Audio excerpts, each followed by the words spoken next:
Hi everyone, welcome back to Vinusha Sweet Home. This is Usha. Welcome to another video. ఎవరైనా మన ఛానల్ని first time చూస్తున్నట్టయితే తప్పకుండా subscribe చేసుకొని పక్కనే ఉన్న బెల్ యాక్టివేట్ చేసుకుంటే నేను వీడియోస్ పోస్ట్ చేసిన ప్రతిసారి మీకు నోటిఫికేషన్ వస్తుంది. వీడియోస్ని మీరు మిస్ కాకుండా చూడొచ్చు. ఇవాళ వీడియోలో నేను బీరకాయ శనగపప్పుతో కూర ఎలా చేసుకోవాలో చూపించబోతున్నాను. ప్రాసెస్ని స్టార్ట్ చేసేద్దాం. ఫస్ట్ అయితే శనగపప్పుని వాటర్లో నానబెట్టేసుకున్నాను. 1 గంట సేపు ఇది మనం సోక్ చేసుకోవాలి. నేను ఇక్కడ పావు కప్పు తీసుకున్నాను. ఇక్కడ నేను ఆనియన్స్ని చాప్ చేసుకుంటున్నాను. ఈ కర్రీకి ఆనియన్స్ టమాటా సన్నగా చాప్ చేసుకొని వేసుకుంటేనే చాలా టేస్టీగా వస్తుంది. సో దానికోసం నేను ముందుగానే ఆనియన్ టమాటాని చాప్ చేసేసుకున్నాను. ఇప్పుడు బీరకాయని పైన పీల్ చేసేసి వాష్ చేసుకొని సన్నగా ముక్కలుగా కట్ చేసుకుంటున్నాను. బీరకాయ చేదుగా ఉందా లేదా అని చెప్పి ఒకసారి చెక్ చేయండి. చేదుగా ఉంటే కర్రీ పాడైపోతుంది, అసలు తినలేము. సో బీరకాయ చేదు లేకుండా ఉండేలాగా చూసుకోండి. ఇది సమ్మర్ కాబట్టి మనము ఇట్లా వాటర్ కంటెంట్ ఎక్కువ ఉండే వెజిటేబుల్స్ని ఫ్రూట్స్ని తీసుకుంటూ ఉంటే మంచిది. బీరకాయలో మనకి వాటర్ కంటెంట్ ఎక్కువగా ఉంటుంది కాబట్టి సమ్మర్లో ఇది చాలా మంచిది. సో ఇప్పుడు నేను ఒక 2 గ్రీన్ చిల్లీస్ని ఇలా సెంటర్లోకి కట్ చేసుకొని పెట్టుకుంటున్నాను. ఇప్పుడు స్టవ్ మీద ప్యాన్ పెట్టేసుకొని 2 టేబుల్ స్పూన్స్ ఆయిల్ యాడ్ చేసుకున్నాను. దాని తర్వాత ఇందులోకి నార్మల్ రెగ్యులర్గా మనం పోపు ఎలా పెట్టుకుంటామో అలా పెట్టేసుకోవాలి. పోపు దినుసులు యాడ్ చేసుకొని 2 ఎండుమిర్చి అలాగే 2 వెల్లుల్లిపాయలని కూడా ఇలా ఒకసారి క్రష్ చేసుకొని వేసుకొని కొంచెం కరివేపాకును కూడా వేసుకొని అవి కొంచెం చిటపట్లాడేంత వరకు ఫ్రై చేసుకోవాలి. అవి కొంచెం చిటపట్లాడిన తర్వాత ఇప్పుడు ఇందులోకి మనం ముందుగా చాప్ చేసి పెట్టుకున్నాం కదా ఆనియన్స్ని, వాటిని యాడ్ చేసుకొని కలర్ చేంజ్ అయ్యి కొంచెం సాఫ్టెన్ అయ్యే వరకు మనము వీటిని కలుపుకుంటూ ఫ్రై చేసుకోవాలి. సో ఇప్పుడు కొంచెం కలర్ చేంజ్ అయింది అండ్ ఆనియన్స్ కొంచెం సాఫ్టెన్ అయ్యాయి. ఇప్పుడు ఇందులోకి 1 స్పూన్ అల్లం వెల్లుల్లి పేస్ట్ని యాడ్ చేసుకోవాలి. అల్లం వెల్లుల్లి పేస్ట్ యాడ్ చేసుకున్న తర్వాత అల్లం వెల్లుల్లి పేస్ట్ రా స్మెల్ పోయి బాగా ఫ్రై అయ్యే వరకు ఫ్రై చేసుకోవాలన్నమాట, ఇలా కలుపుకుంటూ. సో అల్లం వెల్లుల్లి పేస్ట్ కూడా బాగా ఫ్రై అయ్యి స్మెల్ అంతా పోయిన తర్వాత ఇప్పుడు ఇందులోకి మనం ముందుగా చాప్ చేసి పెట్టుకున్న టమాటాలని కూడా యాడ్ చేసుకోవాలి. నేను ఇక్కడ 2 టమాటాస్ తీసుకున్నాను. నేను ఇక్కడ 1 బీరకాయ తీసుకున్నాను. అలాగే 1/4 కప్ శనగపప్పు తీసుకున్నాను.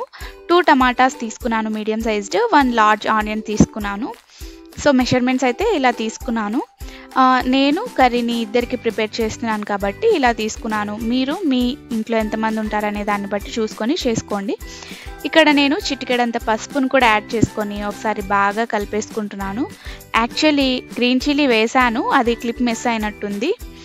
నెక్స్ట్ ఇక్కడ టమాటాస్ కొంచెం సాఫ్టెన్ అయిన తర్వాత ఇందులోకి మనం ముందుగా కట్ చేసి పెట్టుకున్నటువంటి బీరకాయ ముక్కల్ని కూడా యాడ్ చేసుకొని ఒకసారి బాగా కలిపేసుకొని ఇప్పుడు రుచికి సరిపడా మనము సాల్ట్ని ఇక్కడ యాడ్ చేసుకోవాలి. నేను ఇక్కడ పింక్ సాల్ట్ యూజ్ చేస్తున్నాను, మీరు నార్మల్ సాల్ట్ అయినా యూజ్ చేయండి.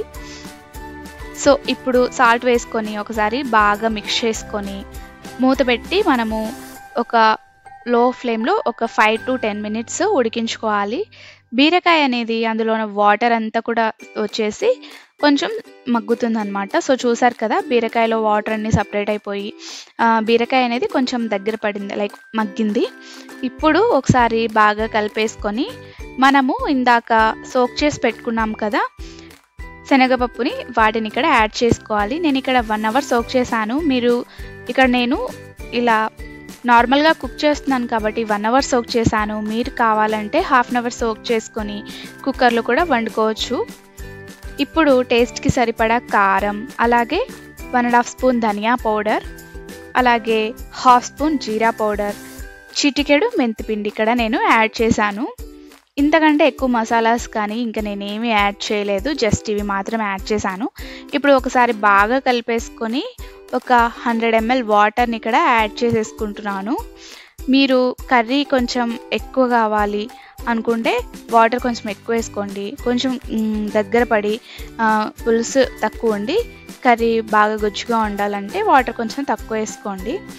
కాకపోతే ఇక్కడ మనము కుక్కర్లో కాదు కాబట్టి చేసింది, శనగపప్పు ఉడకాలి కాబట్టి కొంచెం వాటర్ ఎక్కువ వేసాను నేను. అండ్ మట్టి పాత్రలో చేసుకుంటే ఏ కర్రీ అయినా కూడా టేస్ట్ ఎన్హాన్స్ అవుతుంది. సో నాకు కర్రీ అయితే రెడీ అయిపోయింది. స్టవ్ ఆఫ్ చేసేసుకొని కొత్తిమీరతో గార్నిష్ చేసేసుకొని ఇంకా దింపేసుకోవడమే అన్నమాట. ఎంతో ఈజీ అండ్ టేస్టీ బీరకాయ కర్రీ అయితే రెడీ అయిపోయింది. ఈ కర్రీని కుక్కర్లో చేసుకోవటం కంటే అండ్ నాన్ స్టిక్లో చేసుకోవడం కంటే ఇలా మట్టి పాత్రలో చేసుకుంటే టేస్ట్ అనేది ఇంకా చాలా బాగా ఉంటుంది. ఈ కర్రీ అనే కాదు, ఏ కర్రీకైనా కూడా మనము మట్టి పాత్రలతో చేసుకుంటే టేస్ట్ ఎన్హాన్స్ అవుతుంది. సో మనకి ఇక్కడ కర్రీ అయితే రెడీ అయిపోయింది. కాకపోతే మనము మట్టి పాత్రలో వండుకునేటప్పుడు ఇక 5 మినిట్స్ ఉంటే కర్రీ అయిపోతుంది అనే టైంలోనే మనం ఆఫ్ చేసేసుకోవాలి. ఎందుకంటే మట్టి పాత్ర వేడిగా ఉంటుంది కాబట్టి మనం ఆఫ్ చేసిన తర్వాత కూడా అది ఉడుకుతుందన్నమాట. సో చూసారు కదా, ఎంతో tasty yummy high protein and సమ్మర్కి చాలా మంచిది అయిన ఈ బీరకాయ శనగపప్పు కర్రీ అయితే రెడీ అయిపోయింది. మీరు కూడా ట్రై చేసి వీడియో నచ్చితే తప్పకుండా లైక్ చేసి మీకు ఈ కర్రీ అంటే ఇష్టమా లేదా అని నాకు తప్పకుండా కమెంట్ చేయండి. అలాగే ఇలాంటి మరిన్ని మంచి వీడియోస్ కోసం, మంచి రెసిపీస్ కోసం మన ఛానల్ని సబ్స్క్రైబ్ చేసుకోవడం అస్సలు మర్చిపోకండి. మరో మంచి వీడియోతో, మరో మంచి రెసిపీతో మళ్ళీ మీ ముందుకు వస్తాను. Until then stay tuned to our channel. Thank you so much for watching.